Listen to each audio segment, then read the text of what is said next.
आंदोलन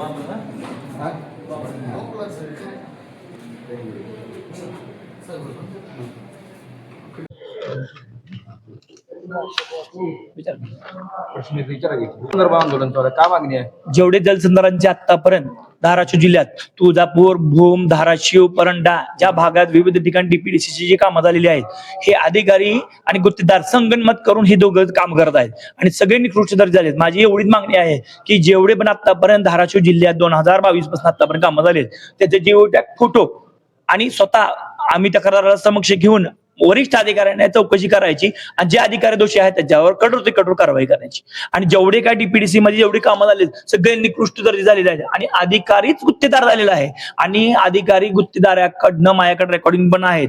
अधिकारी गुत्तेदाराकडनं टक्केवारीने पैसे कसे घेतो, काय घेतो, पूर्ण रेकॉर्डिंग आहे, त्या पण आम्ही रेकॉर्डिंग दाखवणार आणि अधिकाऱ्याला निलंबित केलंच पाहिजे. आतापर्यंत PM केसवाल योजनेत धाराशिव जिल्हा आणि धाराशिव तालुका आणि तुळजापूर तालुक्यात मोठ्या प्रमाणात कामं झालेत आणि एक सुद्धा काम जागेवर नाही आहेत. फक्त ते कागदपत्र कामं करून कामं उचललेले आहेत. त्याच्यामुळे जिओ टॅग करून MBCC आणि वर्क ऑर्डर ह्याप्रमाणे कामं चेक करून आणि त्याच्यात जर काही दोषी अधिकारी सापडत असेल तर त्याच्यावर कठोर कारवाई करण्यात यावी ही आमची मागणी आहे. आणि मागील आम्ही 6 महिने ते वर्षापासून आम्ही पाठपुरावा करतोय.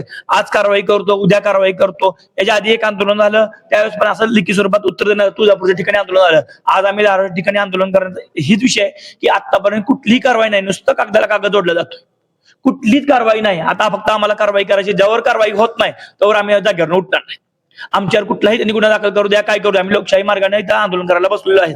आम्ही लोकशाही मार्गाने आंदोलन करणार. आमच्या जवळ मागण्या आज मान्य होत नाही त्यावर आम्ही जागेवर उठणार नाही, ही आमची ठाम भूमिका आहे. आता जे तुम्ही आरोप पुरावे आहेत ना सगळे, अधिकाऱ्याला पुराव्यासच आम्ही सगळ्या गोष्टी दिल्या आहेत. अहो एक अधिकारी साधी चौकशी करू शकत नाही, याच्यापेक्षा वाईट काय गोष्ट तुम्ही सांगा. एक चौकशी करू, डीपीडीचे कामाची चौकशी करा. यादी मागितली, अपील अर्ज दिले, अपील अर्जाचं उत्तर सुद्धा दिलं नाही. तुम्ही सांगा एवढे काम झाले, त्यांना एक लिस्ट द्या म्हणलं, कामाची लिस्ट देऊ शकत नाही त्यांनी. एवढे मोठ्या प्रमाणात आज काम झाले. आता 21 तारखेला माननीय आपले मुख्यमंत्री साहेबांना जलसंधारण दिन साजरा करायला ठरवला आहे आणि जलसंधारण मध्ये सगळ्यात मोठा भ्रष्टाचार जर होत असेल तर उपयोग काय. 21 तारखेला मुख्यमंत्री साहेबांनी ठरवलं आहे की उत्कृष्ट जलसंधारण दिन साजरा करायचा आहे. उद्याच्या 21 तारखेला 21 ऑगस्टला ठरवलं आहे.